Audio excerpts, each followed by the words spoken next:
You've arrived at your destination.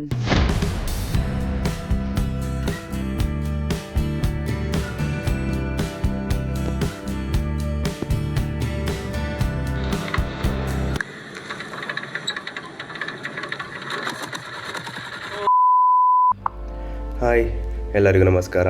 ಮತ್ತೊಂದು ವಿಡಿಯೋಗೆ ಸ್ವಾಗತ. ಇವತ್ತು ಯುಗಾದಿ ಹಬ್ಬ ಆಗಿದ್ದು ಬೇವು ಬೆಲ್ಲದ ಸಿಹಿ ಕಹಿಯೊಂದಿಗೆ ಈ ವರ್ಷವನ್ನು ದಕ್ಷಿಣ ಕನ್ನಡ ಜಿಲ್ಲೆಯ ಪ್ರಯಾಣದೊಂದಿಗೆ ಆರಂಭಿಸಲು ನಾವು ಹೋಗುತ್ತಿರುವುದು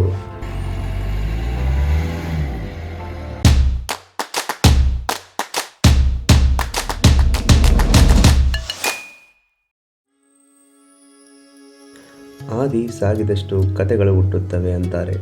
ಹಾಗೆಯೇ ನಮ್ಮ ಜೀವನವೆಂಬ ಅಧ್ಯಾಯದ ಒಂದು ದಿನದ ಕಥೆಯನ್ನು ಬರೆಯುತ್ತಾ ಸಾಗಿತ್ತು ನಮ್ಮ ಪ್ರಯಾಣ.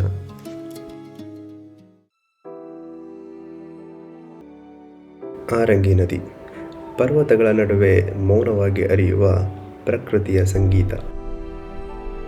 ಪಶ್ಚಿಮ ಘಟ್ಟಗಳಾದ ಪುಷ್ಪಗಿರಿ ಮತ್ತು ಬ್ರಹ್ಮಗಿರಿ ಪ್ರದೇಶಗಳ ಸುತ್ತಮುತ್ತ ಉಗಮವಾಗುವ ಈ ನದಿ ಕೊಡಗು ಜಿಲ್ಲೆಯ ಕಾಫಿ ತೋಟಗಳು ಮತ್ತು ಕಣಿವೆಗಳ ಮೂಲಕ ಹರಿದು ಕುಶಾಲನಗರದ ಹತ್ತಿರ ಕಾವೇರಿ ನದಿ ಸೇರುತ್ತದೆ.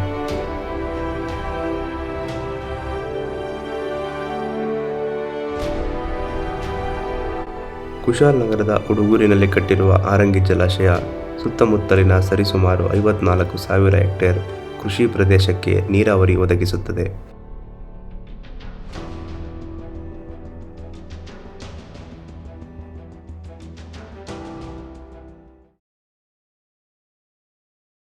ನೀವೇನಾದರೂ ಒಬ್ಬ ಬೈಕರ್ ಆಗಿದ್ದು ಅದರಲ್ಲೂ ಒಂದು ಸೂಪರ್ ಸ್ಪೋರ್ಟ್ ಕ್ಯಾಟಗರಿಗೆ ಸೇರುವಂಥ ಬೈಕ್ ನಿಮ್ಮ ಹತ್ರ ಇದ್ದರೆ ಲೈಫಲ್ಲಿ ಒಂದ್ಸಲ ಆದರೂ ಕುಶಾಲನಗರ ಟು ಸೋಮವಾರಪೇಟೆ ರೋಡ್ನ ಎಕ್ಸ್ಪೀರಿಯೆನ್ಸ್ ಮಾಡಲೇಬೇಕು.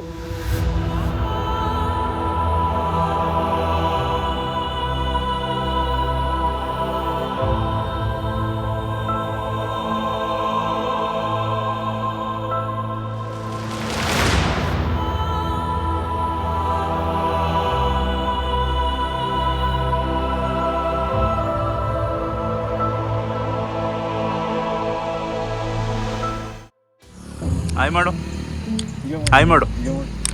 ಆಯ್, ಏನೇನು ಹೆಸರು? ಏನೇನು ಹೆಸರು?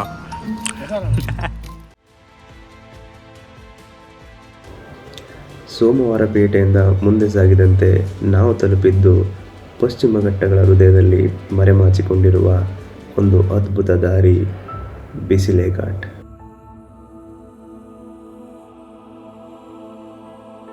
ವರ್ಷದ 365 ದಿನವೂ ಸೂರ್ಯನ ಕಿರಣಗಳನ್ನು ಭೂಮಿಗೆ ತಾಕದಂತೆ ದಟ್ಟವಾಗಿ ಬೆಳೆದಿರುವ ಈ ಅರಣ್ಯ ಪ್ರದೇಶ ಎವರ್ಗ್ರೀನ್ ಫಾರೆಸ್ಟ್ ವ್ಯಾಪ್ತಿಯಲ್ಲಿ ಬರುತ್ತದೆ.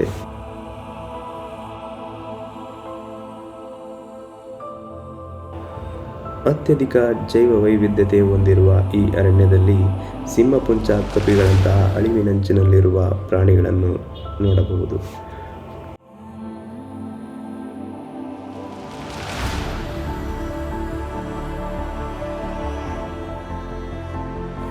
ಈ ದಟ್ಟ ಕಾಡಿನ ನಡುವೆ ಸೌಮ್ಯವಾಗಿ ಹರಿಯುತ್ತಿರುವ ನದಿಯೇ ಕುಮಾರಧಾರ.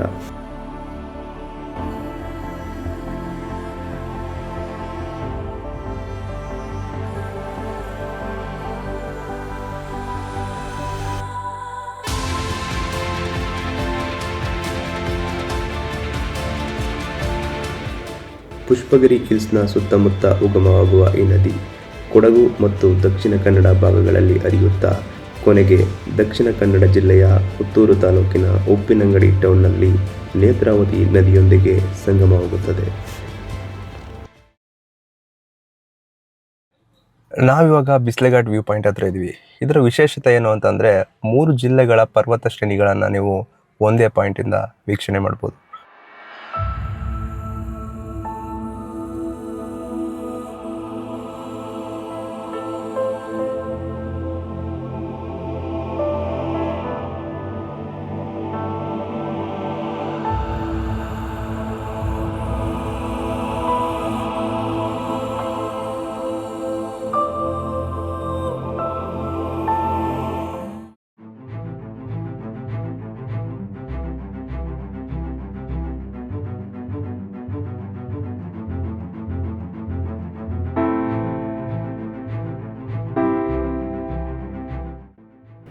ಇವಾಗ ನಾನು ನಿಂತಿರುವಂಥ ಜಾಗದಲ್ಲಿ ಬೀಳುವಂಥ ಮಳೆ ನೀರು ಬಲಭಾಗಕ್ಕೆ ಏರಿದರೆ ಅರೇಬಿಯನ್ ಸೀನ ಸೇರುತ್ತೆ, ಅದೇ ರೀತಿ ಎಡಭಾಗಕ್ಕೆ ಏರಿದರೆ ಬೇ ಆಫ್ ಬೆಂಗಾಲ್ನ ಸೇರುತ್ತೆ.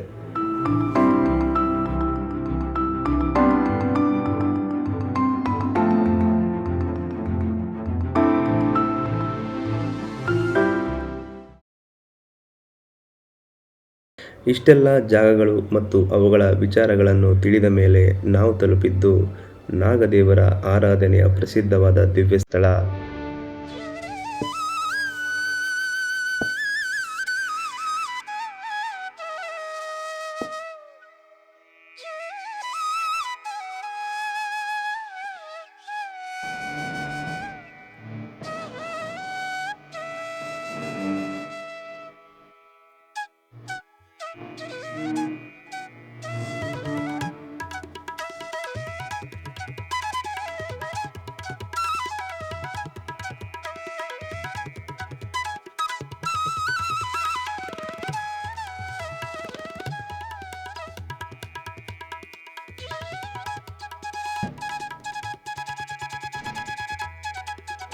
ಪ್ರತಿದಿನ ಇಲ್ಲಿಗೆ ಸಾವಿರಾರು ಭಕ್ತರು ಬಂದು ತಮ್ಮ ಬೇಡಿಕೆಗಳನ್ನು ಇಟ್ಟು ಹೋಗ್ತಾರೆ.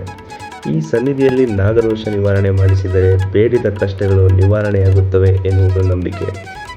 ಈ ನಂಬಿಕೆಯ ಜೊತೆಗೆ ಈ ವರ್ಷ ಎಲ್ಲರ ಜೀವನದಲ್ಲಿ ಯಶಸ್ಸನ್ನು ತರಲಿ ಎಂಬ ಆಶಯದೊಂದಿಗೆ ಈ ವಿಡಿಯೋನ ಇಲ್ಲಿಗೆ ಮುಗಿಸ್ತಾ ಇದ್ದೀನಿ.